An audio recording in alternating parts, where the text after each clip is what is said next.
듣고만 있어도 지성과 감성이 풍부해지는 느낌. 북구북구 북튜버 이시안 씨, 북칼럼니스트 박사 씨와 함께합니다. 어서 오세요. 네, 안녕하세요. 자, 지난주에 페트한트의 페널티킥을 앞둔 골키퍼의 불안. 네. 워낙 시달려서 이번 작품은 정말 말이 많은 작품입니다. 모든 걸 너무 설명을 해준 작품. 자, 황석영 작가의 심지어 그런데 단편이에요. 단편 삼포 가는 길 오늘 소개해 드립니다. 자, 황석영 작가 뭐 문학의 조예가 깊지 않으신 분도 황석영 작가에 대한 이름이야 이미 다 알고 계시리라 생각이 됩니다만 그래도 어떤 작가인지 이시안 씨가 좀 소개를 해 주십시오. 네, 소설가죠. 1943년생이시고요. 이 본명이 있으시더라고요. 황수영? 네, 황수영. 황석영이나 수영이나 그렇게 큰 차이는 없는 것 같은데 무슨 연인지는 잘 모르겠어요. 네. 어쨌든 몇 번 뵀었는데 네. 물어는 여쭤는 못 봤어요. 다음에 궁금해하는 사람이 있다고 여쭤봐 주시길. 네. 동국대학교 인도철학과 3학년을 중퇴하셨더라고요. 박사님 그 선배신가요 그러면? 고개를 숙이시고 모른 척하시고 선배님이시군요. 선배님이시군요. 네. 근데 중퇴를 하셔가지고 못했는데 나중에 이제 모교에서 명예학사 졸업장을 또 받긴 하셨습니다. 네.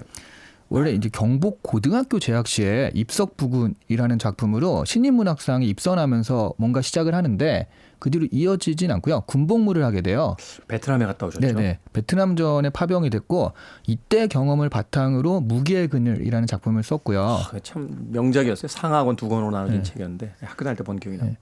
그리고 이때부터 또 정치라든가 현실 정치에 관심을 가지기 시작을 하셔서 그렇게 활동을 하셨다고 그러죠. 1970년에 탑이라는 작품이 조선일보에 당선되면서 이제 문단에 복귀를 하신 거고요. 그 다음에 그 대표작 중 하나인 객지가 발표됐습니다.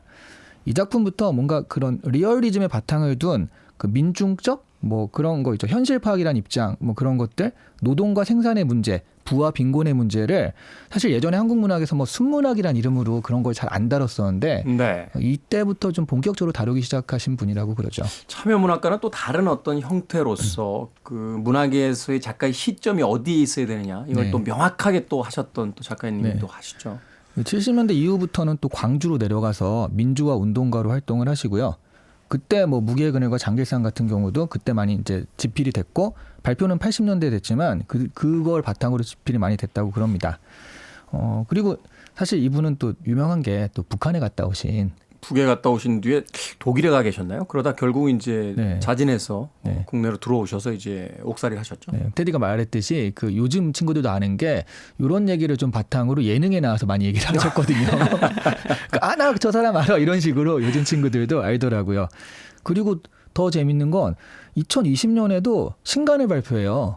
철도원 3대라는 신간을 발표해서 사실 70년대 작품, 뭐 60년대 작품부터 지금 2020년까지 작품을 꾸준히 발표하시니까 현재 진행형의 작가. 네네 정말 소설가 옛날의 명성에 기대는 게 아니라 지금도 활발히 활동하는 소설가라는 생각이 듭니다. 네. 사실 이제 동시대 소설가들이라고 한다라면 최인호 선생님이라든지 뭐 또 이문열 작가님 같은 경우들이 있었는데 최인호 선생님은 뭐 세상을 떠나셨고 이문열 작가는 사실은 이제 최근에는 그렇게 많은 활동을 하고 계신 것 같진 않은데 네. 그런 의미에서 본다면 여전히 현역으로 가장 많이 또 활동을 하고 계신 분이 아닌가. 아까 박사님께서 이제 학교 선배님이라고 했는데 재밌는 건 황석영 씨 아들은 또 제 학교 후배예요.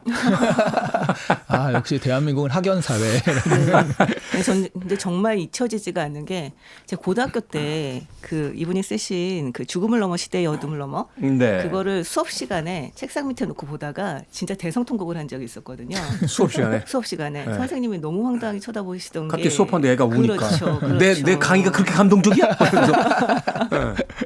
네, 그게 기억에 납니다. 정말 그 당시에 그 정말 어떤 기록을 남기기도 굉장히 엄혹했던 시기에 굉장히 이렇게 귀한 작가분이었다고 저는 생각을 하고 있습니다. 네. 그렇죠.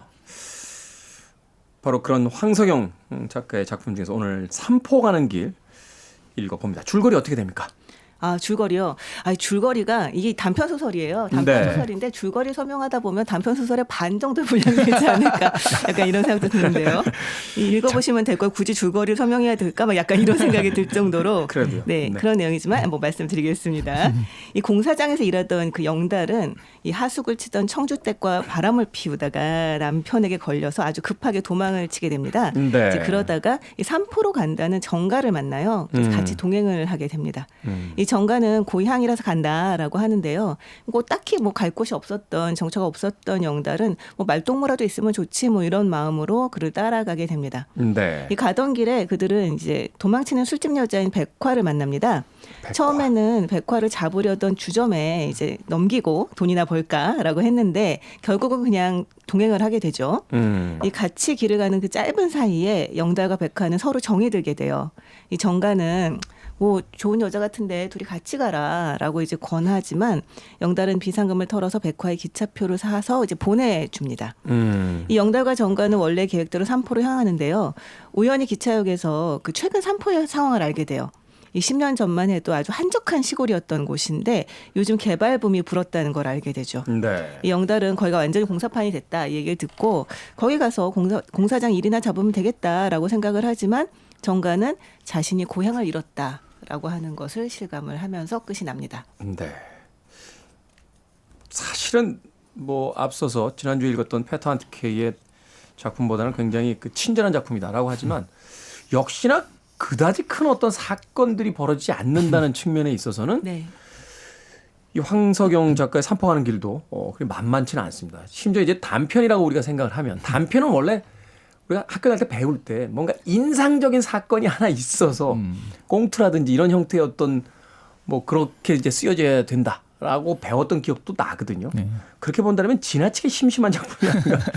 그러니까 뭔가 갈등도 거의 없고 이 등장인물 세 명이 그냥 담담히 자기 길을 가는 뭐 그러다 뭔가 벌어질 것 같다가 벌어지지도 않고 뭐 이런 어떤 줄거리에서 이제 끝나게 되는데 어떻게 두 분 읽으셨는지. 그러니까 비슷하게 두 번의 포인트가 있거든요. 하나는 그러니까 갈등이 일어날 만한 재밌을 만한 게 이 정가와 영달이 백화를 처음 만나가지고 잡으려고 했을 때 네. 원래는 이 사람을 잡아오면 뭐 얼마 하는 식으로 해서 잡으려고 했었잖아요. 사실 이제 팔려갔던 여성인데 네. 도망치는 거니까 네. 잡으면 뭐 돈을 준다 네. 이런 게 있었죠. 근데 백화가 한마디 빽빽 그러니까 아유 죄송합니다 이러면서 그냥 우리가 의리가 있지. 뭐 막 어떤 이러면서 뭐 갈등이 갑자기 의리가 갑자기 생겼어. 없어지고 같이 갑시다 뭐 이렇게 네, 네, 되고요. 네. 또 하나의 포인트는 그 썸 타는 부분 네. 영달과 백화가 살짝 썸 타는 부분 같은 게 있잖아요. 이게 썸으로 뭔가 무슨 사건이 일어날 법도 한데 그렇지도 않고 보통 우리가 MT를 갔을 때 둘이 슬쩍 사라진다든가 이런 경우들이 있잖아요. 그런 경우가 있어요? 많이 사라졌을 수 없어요. 아니 저는 과 대표였기 때문에 사라질 수가 없습니다. 네. 제가 계속 행사를 진행해야 되겠죠. 그래서 그런 썸 타는 게 뭐 진짜 어떤 장면들이 아니라 그냥 우리가 지금 썸 탄다라고 말해서 그렇지 사실은 그렇지도 않거든요. 이런 부분이 좀 살릴 수 있는 부분을 안 살린 게 또 일부러 그런 것 같다는 생각도 들고요. 그래서 말씀하신 대로 되게 심심하지만 사실 그런 거 있잖아요. 아 지금쯤 뭐가 벌어질 것 같은데 하다가 그런 긴장감으로 끝까지 보는 그런 작품이었던 것 같아요. 근데 정말 이 그 황석영 선생님 같은 경우는 정말 그 말주변이 좋으시기로 유명하잖아요. 굉장히 이제 네 별명도 있으시죠. 방송 용어로 쓸 수 있죠. 김구라 씨도 있으니까. 네. 이분 별명이 황구라셨어요. 네. 말씀을 워낙 찰지게 재미지게 하신다고 하셔서. 그렇죠. 그래서 그런지 이 작품은 사실은 어떤 사건의 재미보다는 이 티키타카라고 하잖아요. 이 대화의 재미로 보는 게 반이 아닌가라는 생각이 들어요. 서로 주고받는 대사들. 그렇죠. 그렇죠. 사실 뭐 정가 같은 경우는 그렇게 말이 많은 사람이 아니고 뭐 영달도 그렇게 뭐 달변인 사람은 아닌데 이 백화라고 하는 존재가 백화가 우리가 처음 봤을 때는 아 붙잡혀서 있다가 도망친 술집 여자다. 뭐 빚이 5만 원이나 있고 약간 이것만 가지고는 되게 약간 어떻게 뭐라고 해야 되나요? 옛날 한국 영화에 나오는 청순 가련형의 불쌍한 여성이라고 생각하기가 쉬운데 아주 대화를 보면 아주 대차잖아요. 네. 그렇죠. 네. 산전수전 다 겪은. 그렇죠. 겨우 20살 초반대인데도 22살. 네, 그렇죠. 네. 네. 19살에 팔려갔나요? 네, 그렇죠. 19살에 팔려와서 22살. 네. 그래서 그런 걸 보면서 아 정말 이 대화의 어떤 그 재미 서로 얘기하는 이것이 이 작품의 어떤 보면 매력이 아닐까라는 생각을 하면서 저는 봤어요. 그 말씀을 들으니까 이게 생각이 나네요. 여기서 정가가 40대 정도로 나오잖아요. 그렇죠. 사실은 이제 전과자죠. 네, 네. 영달은 30대, 그다음에 백화는 20대에서 20대부터 40대까지 요즘으로 치면 MZ 세대가 이렇게 다 모여 있는 그런 대화 공동체라고 할 수 있겠네요. 그리고 어떻게 보면 바로 그런 과정들을 거쳐서 30대가 되고 40대가 된 사람들, 네. 뭐 이런 어떤 그 세대이자 시간을 한 공간에 압축시켜서 보여주는 듯한 그런 느낌도 있었습니다. 자, 빌보드 키드의 아침 선택, KBS 2라디오 김태훈의 프리웨이, 북구북구 오늘 박사 씨, 이시안 씨와 함께 황석영 작가의 단편 산포 가는 길 읽어보고 있습니다. 자, 이 책 안에서 이제 등장인물들에게 가장 중요하게 그 사용되는 의미가 이제 고향입니다. 네. 자신이 속해 있던 곳을 벗어나서 이제 고향을 향해 가는 사람들의 이야기가 이제 펼쳐지게 되는데 책 안에서 이제 고향이 담고 있는 그 상징적인 이야기가 있다면 그것은 어떤 의미일까요? 사실 이게 영화로 만들어지면 로드무비잖아요. 그렇죠. 로드무비는 크게 두 가지 형태가 있는데 하나는 여행을 통해 가지고 성장을 하고 뭐 마왕을 물리치고 뭐 이런 게 있고 또 하나는 되게 사회적으로 소외된 사람들 이런 사람들 사회적 약자들이죠. 이들이 서로 그냥 같이 뭉쳐가지고 뭐 고향으로 간다면 어디로 가는 것들인데 그것도 크게 보면 긍정적인 결말과 부정적인 결말이 있어요. 네. 그 긍정적인 결말은 근데 알고 보니 우리가 가는 곳은 공간이 아니라 서로가 연대하는 바로 우리 자체다. 뭐 이런 게 보통 긍정적인 결말로 나타나는데 그렇죠. 산포 가는 길은 좀 부정적인 겁니다. 그러니까 여기서는 어쨌든 그러면 이 낯설 그 소외받은 이런 사람들이 좀 안식을 할 수 있는 그런 공간을 이제 고향으로 설정을 하는 거잖아요. 그렇죠. 그런데 여기서 막상 그 고향은 산업화 시대 때문에 파괴되었다라고 하니까 그런 공동체에 대한 것들이 이미 파괴된 세상, 산업화된 과정에서 사람들 사이의 관계가 깨지고 그런 어떤 그 공동체적인 그 개념들이 자취를 감추게 되는 개인화되고 파편화된 세상이 열렸다. 라는 얘기를 이제 이걸 통해서 딱 보여주는 것 같아요. 그 고향이라는 것이 뭐 노스텔지아일 수도 있겠습니다만 이 산업화가 한참 진행되는 시대에 누군가에게는 안식처 혹은 쉴 공간, 위로 이런 것들인데 그 공간마저 파괴돼 버렸다라고 네. 함으로써 이제 돌아갈 곳이 없는 위로받을 곳이 없는 사람들에 대한 이야기 뭐 이렇게 이야기를 하게 되는 건가요? 그리고 우리가 그러니까 고향을 얘기할 때요. 사실은 고향이 되게 공간 개념 같은데 사실 시간 개념에 더 가깝거든요. 우리가 그렇죠. 그 네. 아스라이 생각하는 고향은 내가 어린 시절에 그 몇십 년 전에 있었던 그 고향인데 사실 지금 고향을 가도 시간이 흘렀기 때문에 그 고향이 아니거든요. 야, 그 해석 참 멋있네요. 고향은 공간의 개념이 아니라 시간의 개념. 생각해보니까 저희들이 어린 시절에 뛰어놀던 공간에 가보면 네. 그 공간은 더 이상 그렇죠. 고향이 아니죠. 네. 왜냐하면 이미 재건축, 재개발을 통해서 완전히 모습이 사라졌으니까. 그렇게 따진다면 혼자서 어렴풋이 생각하는 어린 시절의 고향 같은 공간은 기억 속에 남아있는 그렇죠. 과거의 어떤 한 순간이란 말이에요. 네. 저 같은 경우는 서촌이 고향인데요. 네. 서촌이 고향인 게 사실 다행인 게 서울이 다 엄청나게 개발이 되는 와중에 서촌은 사실은 그러니까 중요한 길이나 큰 건물들은 거의 다 남아 있어요. 그래서 제가 방배동 살았을 때는 사실은 방배동은 완전히 다 밀어버려서 이제는 지형적으로도 전혀 이제 알 수 없는 공간이 되어버려서 네. 아마 거기가 고향이었던 사람이라면 진짜 정과 같은 마음이었을 것 같은데 네. 서촌은 그래도 그나마 낫거든요.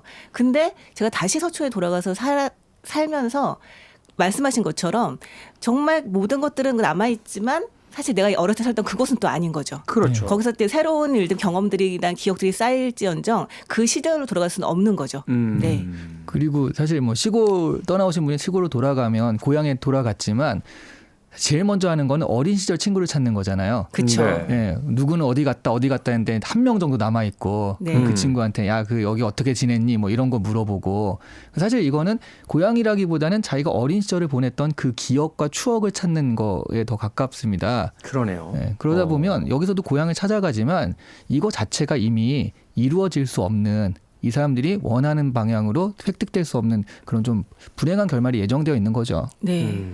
그래서 이제 고향을 찾아가는 거는 백화하고 정가인데 정가 같은 경우는 그냥 나이 드니까 가보고 싶어서라고 하면서 그냥 이렇게 흔연히 가는데 이 백화 같은 경우는 어떻게 보면 지금 현실을 이제 그 탈피하기 위한 탈출하기 위한 어떤 방법으로 이제 생각을 또 하는 면이 있죠. 네. 영달이 그러니까 백화가 이제 고향으로 간다고 하니까 영달이 얘네들은 긴 밤 자다가도 툭하면 내일 당장이라도 집에 갈 것처럼 말해요라고 이제 빈정거려요. 그랬더니 백화가 이렇게 답을 합니다. 그래요. 밤마다 내일 아침엔 고향으로 출발하리라 작정하죠. 그런데 마음뿐이지 몇 년이 흘러요. 막상 작정하고 나서 집을 향해 가보는 적도 있어요. 나도 꼭 2번 고향 근처까지 가봤던 적이 있어요. 한 번은 동네 어른을 먼발치서 봤어요. 라고 얘기를 합니다. 근데 거기서 들어가지 못하거든요. 고향으로. 먼발치서 보기만 하고 돌아오는 그 마음은 또 무엇일까? 그러니까 고향이라는 곳이 그냥 쉴 곳이라고 편하게 말을 하기가 너무 어려운 게 보통은 고향을 떠날 때는 금이 환양을 기대하면서 떠나잖아요. 그렇죠. 근데 자기가 지금 현재 고향을 가면 너무 추레하고 지치고 망가진 모습으로 갈 수밖에 없는 거잖아요. 그러니까 이 사람들은 현실을 벗어나서 쉬러 가고 싶다고 생각은 하지만 결론적으로는 영원히 도착할 수 없는 곳이 또 고향이기도 한 거예요. 네. 네. 그렇죠. 우리가 두 가지 사람으로 나눠볼 수 있을 것 같아요. 문학에 등장하는 어떤 사람들을 봤을 때 고향을 떠나는 자와 고향으로 돌아오는 자 이렇게 본다면 그 상황 속에서 이 캐릭터들이 겪고 있는 어떤 현실들을 우리가 좀 더 명료하게 이제 이해할 수 있지 않을까 하는 생각인데 고향을 떠난다는 건 야심을 가지고 뭔가 성공에 대한 세상에 대한 어떤 포부를 가지고 이제 진군해 가는 건데 고향으로 돌아온다. 뜻했던 게 잘 안 되면 네네. 네, 돌아가게 되죠. 근데 사실 그게 좋게 해석해졌을 때 야심을 가지고 떠나는 거지 정말 고향에 너무 살기가 힘들어 떠나는 경우들도 있습니다. 그러니까 그렇죠. 백화 같은 경우가 그런 경우죠. 백화는 동생은 정말 많고 집은 가난하고 미래는 없고 어떻게 보면 고향을 탈출한 케이스라고 볼 수도 있을 것 같아요. 이 네. 가출해서 이제 떠났다는 게. 근데 돌아가면 똑같은 현실이 기다리고 있는 거예요. 그러니까 백화한테 그럼 고향 가서 어떻게 살래? 그랬더니 뭐 그냥 시집 가고 그럴 거냐? 그랬더니 어떻게 내가 시집을 가냐? 동생들이 많아. 농사를 도와야지. 이렇게 얘기를 합니다. 그러니까 자기가 탈출했던 그 공간으로 다시 일테면 들어가는. 그러니까 지금 현재가 물론 거기도 열악하지만 지금이 더 열악하기 때문에 예, 그나마 고향으로 가는 그런 마음인 거고 영달은 그 얘기를 들으면서도 알고 있죠. 백화가 거기에서 또 오래 버티지 못할 거다. 고향 간다고 해서 거기 살 수가 없을 거다라는 것도 알고 있는 그런 상황이기도 합니다. 네. 그러네요. 그렇게 해석을 해보니까 세 명이 다 고향에 대한 이야기가 다르네요. 네. 백화는 고향에서 너무 살기 힘들어서 떠났던 사람이지만 결국 거기서 실패하고 다시 그 자신이 애써 도망가고자 했던 고향으로 다시 돌아가야 되는 그런 상황이고 네. 정가 입장에서는 전과자 출신으로 나와서 갈 곳이 없어서 고향으로 다시 향하는데 그 고향이 자기가 알고 있던 그 고향이 아니라 이제 개발을 통해서 완전히 달라져 버린 그런 어떤 낯선 공간으로서 존재하게 되고 영달 같은 경우는 아예 그것조차도 아닌 채 고향을 떠올리지도 못한 채 그냥 부유하는 네. 이런 인물로서 이제 그려지게 되니까 가장 네. 지금에 맞는 현대인이 아닐까 싶은데요. 지금 아이들한테 고향이라고 하면 사실 옛날 사람들이 가졌던 그 아슬한 기억이 전혀 없어요. 똑같은 아파트에 네, 고향 네, 어차피 네. 뭐 이런 거 해서 고향에서 주는 그런 어감이나 이런 것들이 굉장히 다르게 들리는데 네. 여기서 영달은 고향에 대해서 아무런 환상이 없거든요. 그 지금의 가장 현대인의 모습이 좀 가깝지 않나 하는 생각도 들어요. 심지어는 떠나온 곳조차도 그 기억할 수 없는 네. 그렇게 읽어보니까 이 황석영 작가가 왜 이 산포 가는 길에 세 명을 등장시켰는지 알 수 있네요. 고향이라는 곳을 각기 나름의 어떤 의미로서 꿈꾸지만 그 모든 이들이 바로 자신이 꿈꿨던 의미에 도착하지 못하는 뭐 그런 것일 수도 있다. 그런데 어쨌든 말씀하시기로는 현대인이 그렇지 않나라고 그 말씀을 하셨는데 이 세 명 중에서 가장 이를테면 열악하다고 해야 되나요? 그런 사람이 영달인 것 같아요. 고향조차도 없는. 그러니까 정가가 이제 고향이 그렇게 개발붐 때문에 다 사라졌다라는 얘기를 듣고 난 다음에 되게 절망하면서 나는 영달과 같은 처지가 됐다라고 이제 생각하는 부분이 나오거든요. 네. 영달은 해막잖아요. 일거리가 많겠는데 하면서. 맞아요. Free your mind. I want to break free. Are you free? I'm free. So let the freeway. Riding on the freeway. Freeway. 빌보드 키드의 아침 선택 KBS 2라디오 김태훈의 프리웨이 북구북구 박사씨 이시안씨와 황석영 작가의 단편 산포 가는 길 읽어보고 있습니다. 자, 이 책 안에서 하나의 어떤 구원 같은 장면이 있습니다. 서로 이제 썸을 타고 있던 백화가 영달에게 자신의 고향으로 같이 가자. 안 갑니다. 이 장면이 의미하는 게 뭘까요? 왜 안 가는 걸까요? 저 같으면 냅쭉 떨어져 내렸을 것 같은데. 갈 데도 없는데 그러니까. 어디 가나 마찬가지인데. 근데 영달은 여기서 저는 고향을 이미 떠난 사람이라고 생각이 들었어요. 그러니까 고향이라는 게 뭐 어쨌든 그게 어떻게 생각하면 그냥 되게 가고 싶은 뭐 나의 어떤 어린 시절이 있었던 향수 어린 곳이기도 하지만 어떤 사람은 그냥 잊어버렸으면 좋은 그 나쁜 기억으로 있을 수도 있잖아요. 그러니까 이 영달은 이미 선택적으로 고향을 떠난 사람인데 그렇다는 얘기는 거기에 얽매이는 것들은 싫다라는 개념이라면 사실은 같이 가자라는 건 거기서 같이 정착해서 살자는 것이고 또 새로운 어떤 삶을 거기서 일구자는 얘기인데 그렇게 얽매이기 싫다라는 개념으로 저는 읽었거든요. 네. 그러니까 뭐 바람 피다 걸리고 막 이런 걸 보면 이런 부분 여자가 싫고 이런 건 아니잖아요. 사실 굉장히 좋아하는 거고. 근데도 불구하고 결혼이나 정착이나 이런 거 내가 여기에 구속되는 거 싫다라는 그런 개념으로 저는 거절하는 거라고 생각을 했거든요. 아니요, 저는 좀 다르게 봤어요. 아, 또 다른 길을 가시는군요. 굉장히 현실적인 사람이거든요. 영달은 어떻게 보면. 네. 사실 영달은 이전에 다른 여성과 동거를 한 적이 있어요.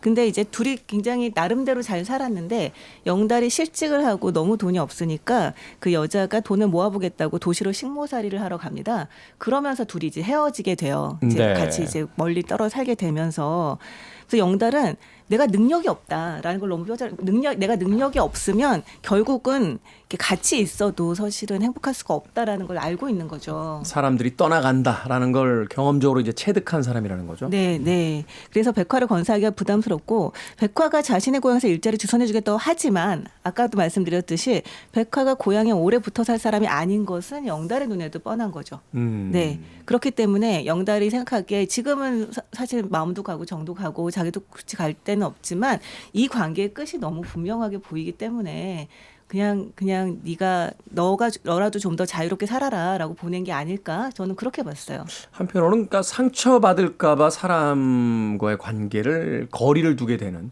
그러니까 자신의 어떤 상처를 통해서 사람들과 잘 어울리는 제일 잘 어울리는 것처럼 보이지만 막상 다가가려고 하면 벽을 치고 있는 이 사람이 근데 악한 사람이 아니라는 건 그게 이 백화를 이제 떠나보낸 장면에서 나오잖아요. 자신이 네. 가진 걸 다 털어서 뭐 음식도 사주고. 제가 이 작품은 사실 영화하고 이제 드라마로 본 기억이 나요. KBS에서 이제 TV 문학관이라는 곳에서 아마 드라마화 했던 걸로 기억이 되는데 그때도 그 빵 봉지가 이제 그 빵이 상징하는 게 사실은 이 바로 60년대 70년대 산업화잖아요. 라면, 빵 이런 것들이 막 등장을 하면서 사실은 집에서 밥을 먹던 세대인데 이제 공장에 막 가야 되니까 한 끼 식사를 빵이나 우유로 이제 먹기 시작한 어떤 그런 세대이기도 하고 어떤 시대상이 참 잘 반영이 됐다 이런 생각을 해보게 됩니다. 작품 읽으면서 이런 면들은 참 그 시대의 어떤 정서들 혹은 외연들을 참 잘 표현하고 있다라고 생각이 되시는 부분들이 있었다면 어떤 것들이 또 있을까요? 뭐 저는 깊게는 아닌데요. 그 구절은 되게 재밌었어요. 지방 어느 곳에도 있는 서울 식당. 그렇죠, 그렇죠. 어디 가건 네, 어디 가도 있는 서울 식당. 그러네. 네. 근데 정말 지방에 가면 웬만한 그 지명들은 다 식당 이름으로 붙잖아요. 그만큼 이제 우리가 그 대목도 사실은 그런 것 같아요. 그러니까 고향을 떠난 사람들이 그만큼 많은 거잖아요. 그렇죠. 자기 고향을 떠나서 객지에 다 흩어져서 살다 보니까 자기 고향 이름을 식당의 이름으로 쓰잖아요. 근데 이게 이를테면 서울에서는 목포 식당이라는 이름이 붙어 있는 곳은 다 대부분 맛있다 뭐 이런 얘기를 들었어요. 무조건 목포집에 가야 돼. 네, 그렇다고 얘기를 하는데 네. 제가 서울이 고향이라서 그런지 저는 사실은 서울 식당이라고 하는 곳이 맛있게 느껴지지가 않거든요.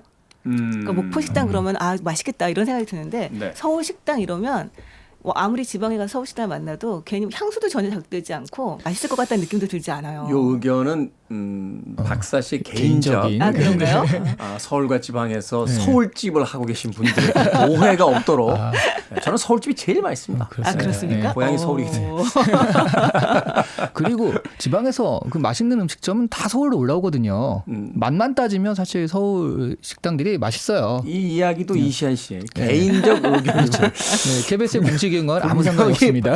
저는 전주에 갔을 때 제일 맛있어요. 네, 제주도 음식도 맛있고요. 되게 빠른 손절. 갑자기 생각나네요. 바로 커팅 한때 들어. 별명이셨는데 빠른 손절. 바로 커팅 들어요. 근데 사실 앞서 이야기로 다시 돌아가서 그 이야기는 맞는 것 같아요. 어떤 다양한 지방명을 가진 식당이 많다는 건 그만큼 고향을 떠난 자들이 네. 많이 있다라는 걸 의미하게 되잖아요. 그러네요. 어떤 그때 당시 그런 음식점들이 늘어나던 시기. 서울에 갔는데 목포집이 있고 목포에 갔더니 광주집이 있고 광주에 갔더니 전주집이 있고 하는 그런 어떤 그 지역의 이름이 아닌 다른 음식점들이 있다는 것은 그만큼 고향을 떠나온 자들이 많다. 또 그러면서 고향을 그리워하는 사람들이 많다라는 것을 또 반영하고 있는 게 아닐까 하는 생각이 또 드는군요. 박사 씨는 어떠셨습니까? 책 읽어 나가면서 그 시대적 어떤 분위기를 느낄 수 있는 대목 같은 것들이 있었다라면. 네, 저는 그 둘이 이제 눈이 막 오는데 막 내일 가잖아요. 길을 걷잖아요. 네. 길을 걷다가 잠깐 쉬다가 처마 끝에 달려있던 새끼줄을 이렇게 잘라서 간발을 치고 가자라고 하는 장면이 나옵니다. 그러니까 이제 너무 추우니까 다리에 이제 발에다 새끼줄을 동여매서 이제 걷기도 미끄러지지도 않고 걷기도 하고 그렇게 하자라는 얘기인데요. 그걸 보면서 아 우리가 이 살고 있는 시대가 사실은 지금 대단히 이를테면 어서 뚝 독립해서 나온 것처럼 얘기를 하고 있지만 네. 집신에 씻던 시대하고 그렇게 멀지 않다. 음. 물론 이 작품에 집신이 나온다는 얘기가 아닙니다만 그런 어떤 과도기들을 거쳐서 여기 왔구나. 약간 이런 걸 좀 실감을 했었어요. 네. 가장 급격한 변화가 일어났던 게 바로 이 6, 70년대가 아닐까 하는 생각입니다. 이 당시에 이제 뭐 문학도 그렇고요. 그 영화도 그렇고 소위 호스티스 문학, 그 식모 문학 뭐 이런 게 있었어요. 네네. 그러니까 이 다 고향을 떠나온 사람들이잖아요. 그러니까 공단의 어떤 주인공들을 했던 뭐 문학이나 소설, 드라마. 그러니까 이제 이 사람들이 다 고향을 떠난 사람들이란 말이에요. 네. 그래서 도시에 와서 남의 집 식모살이를 하거나 혹은 특별한 어떤 재능이 없을 때 또는 누군가의 어떤 꾀임에 빠져서 뭐 밤에 술집에 들어가서 뭐 호스티스가 된다든지 혹은 공장에 가서 이제 네. 공원이 되는 이런 어떤 시대였기 때문에 지금으로 이해하면 MZ 세대를 뭐 그 주인공으로 한 문학 이런 것들이 그 유행이듯이 네. 당시의 어떤 흐름 자체는 바로 그런 주인공들이 여기 이제 이 세 명의 네. 사람들이 이야기하는 게 다 그런 어떤 부류들을 네. 상징하고 있으니까. 그 말씀하신 그 여자분들이 고향에 떠나가지고 하는 직업군들이 여러 개 있었고 그걸 묘사한 소설들이 있었잖아요. 네. 그 중에서 제일 좀 히트했던 게 그때 당시에 영자의 전성시대. 영자의 전성시대. 네, 그래서 그 이영자 씨가 그 영자 그 이름을 쓴 거잖아요. 저희 어머니도 영자 자체. 네, 그래서 그때는 정말 대표적으로 고향을 네. 떠난 그런 분들의 어떤 대명사 같은 이름이었었던 거죠. 그렇죠. 사실은 이 시기에 참 얼마나 많은 슬픔들이 있었을까요? 그러게요. 네, 저희 어릴 때 있었던 그 버스 차장 네. 누나 떠올려 보면 그 네. 하루에 막 12시간 이상씩 막 그 차에서 시달리면서 갑자기 이렇게 울컥하죠. 그러니까 지금 되게 평소에는 나 그런 세대가 아니야라는 그런 그렇죠. 기준이셨다가 딱 선을 긋더니 지금 되게 아슬아한 그런 눈빛으로 그렇죠. 어디서 울컥한 느낌이었어요. 나이 많은 분한테 들었어요. 이 말 할 수가 없는 그런 눈빛으로. 그게 지금 생각해보면 TV에서 본 거네. 빠른 손절 다시 나왔습니다. 그러니까 이게 사실 그게 헷갈릴 때가 있어요. 네, 그렇죠. TV에서 본 거하고 내 기억하고 헷갈릴 때. 그렇습니다. 네, 두 분의 한 줄 추천사를 들어보도록 하겠습니다. 저는 사실 이거가 이제 지금 아이들도 되게 잘 알아요. 산포 가는 게. 왜냐하면 수능에 항상 나오는 거라. 이게 또 수능 뭐 모의고사 이럴 때 지문이 항상 많이 나온다고 네, 하더라고요. 특히 마지막에 본명 가르쳐 주는 게 그 반드시 나오거든요. 그래서 근데 다시 읽으니까 교과서랑 읽을 때는 굉장히 다르잖아요. 네. 그래서 한번 추억 속 교과서 읽기를 그 문학으로 접하는 그런 것들을 좀 자기 스스로 특집으로 해서 해봤으면 좋겠다 하는 생각이 들었는데 이 책이 바로 그 시작점으로 가장 적절한 책이 아닐까 합니다. 네, 산포 가는 길. 현대인의 정서도 이 책이 쓰여졌던 당시와 그렇게 크게 달라지지 않았기 때문에 네. 여전히 유효한 교과서의 작품이 아닐까 하는 또 생각해 봅니다. 네, 네. 이 단편 소설의 재미 라고 하는 것이 굉장히 잘 구현된 작품인 것 같아요. 이 소설 읽기가 요즘에 책 잘 안 읽힌다 뭐 이런 분들에게는 단편 소설을 읽으면서 예열을 하기를 좀 권하고 싶고 또 단편 소설 중에서도 이런 작품을 읽으면서 어떤 대화의 묘미 이런 것들 맛을 보면서 이제 예열을 하시면 어떨까라는 네. 생각을 합니다. 알겠습니다. 자, 오늘 북구북구는 황석영 작가의 산포 가는 길 읽어봤습니다. 다음 주엔 그래픽 노블입니다. 그래픽 노블, 만화책이구나 라고 생각하시는 분들 계실 텐데 어마어마하게 글이 많습니다. 맞아요. 아트 슈피겔만의 G라는 책, 심지어는 1권과 2권, 2권으로 되어 있습니다. 예습이 필요하신 분들은 미리 읽고 오시고 예습 뭐 필요해? 그냥 북구북구 듣지? 라고 하시는 분들은 부담 없이 와서 들어주시면 되겠습니다. 자, 북튜버 이시안 씨, 북칼럼니스트 박사 씨와는 인사 나눕니다. 고맙습니다. 네, 감사합니다. 안녕히 계세요.